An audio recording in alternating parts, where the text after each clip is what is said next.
নদিয়ার একটি স্কুলেই তৈরি হচ্ছে বোমা। তবে এই বোমা প্রাণঘাতী নয়, বরং নতুন প্রাণের সঞ্চার ঘটাবে। এবার নদিয়ার একটি স্কুলেই তৈরি হচ্ছে বোমা।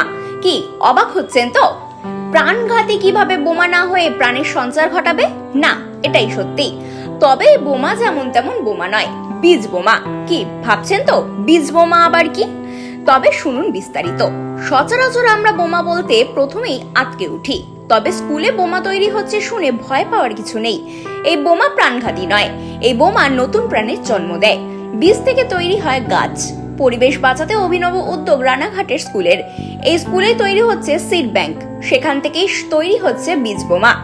নদিয়ার রানাঘাটের রামনগর এলাকায় মিলনবাগান শিক্ষানিকেতনের শিক্ষকদের উদ্যোগে স্কুলেই তৈরি করা হচ্ছে সিড ব্যাংক বা বীজ সংরক্ষণ কেন্দ্র। জেলায় প্রথমবার এই স্কুলই নিয়েছে এমন অভিনব উদ্যোগ।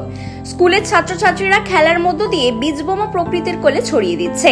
শুধু সিড ব্যাংক তৈরি করাই নয়, ছেলেবেলায় হারিয়ে যাওয়া গুলতি খেলার মধ্য দিয়ে সিড বল প্রকৃতির কোলে ছড়িয়ে দিচ্ছে স্কুলের ছাত্রছাত্রীরা। মূলত এঁটেল মাটি, গোবর সার ও ছাই মিশিয়ে প্রথমে তৈরি করা হচ্ছে মাটির একটি মণ্ড। এরপর সেই মণ্ডের ভেতরে তেঁতুল, জাম, লিচু বীজ ভরে সেটিকে বোমার মতো রূপ দেওয়া হচ্ছে। ইতিমধ্যে স্কুলের প্রায় 500 জন ছাত্রছাত্রী মিলে 2000-এর বেশি বীজ বোমা তৈরি করে ফেলেছেন। স্কুলে সেগুলো সংরক্ষণ করার ব্যবস্থা করা হয়েছে।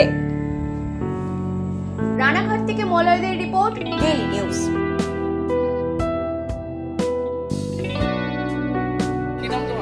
আমার নাম অয়ন্তিকা বসাক। আজকে আমরা সবাই সিড বল তৈরি করলাম, যেগুলো মাটিতে দিলে গাছ হবে। তার ফলে প্রাকৃতিক সমস্ত বায়ু দূষণ, এছাড়াও যেসব অক্সিজেনের ঘাটতি, এগুলো সম্পূর্ণ হবে। তার জন্য আমরা আজকে সবাই মিলে সিড বল তৈরি করেছি।